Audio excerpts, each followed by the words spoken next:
வாடி. டேய், என்னடா அன்பு, என்ன நினைச்சிட்டு இருக்க உன் மனசுல? உள்ள வந்தாலே சாராய வட குப்புன்னு அடிக்குது.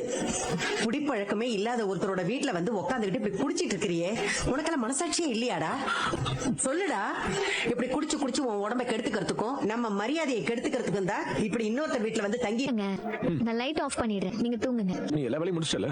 ஏங்க? அப்புறம் வேற ஏதாவது வேலை ஞாபகம் வந்து நீ கீழே போயிட்டேன்னு வை. அப்புறம் நீ எப்ப வந்து தூங்குவன்னு எனக்கு தெரியாதுல்ல. எதுக்கு உங்களுக்கு அவ்வளவு சந்தேகம்? நான் எல்லா வேலையும் முடிச்சுட்டு வந்துட்டேன். நீங்களே லைட் ஆஃப் பண்ணுங்க, நான் தூங்குறேன். சரி.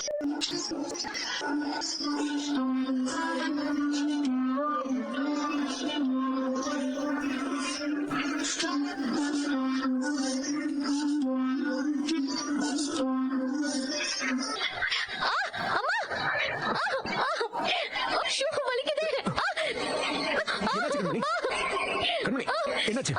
என்னாச்சு? முடியலங்க. இன்னொரு பெட்ஷீட் எடுக்க. எல்லாமே உண்மைதானே? அப்படி இருக்கிறோ ஆஃப்ல எல்லாரும் முன்னாடியும் இப்படி அன்பு உங்களால என்ன பத்தி அவ்வளவு கேவலமா பேச முடிஞ்சது. அங்க எல்லாரும் என்ன எவ்வளவு அசிங்கமா பார்த்தாங்க தெரியுமா? எனக்கு எவ்வளவு அவமானமா இருந்துச்சு தெரியுமா?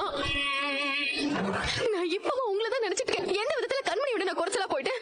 கண்மணி உங்க வாழ்க்கையில பாதியில வந்து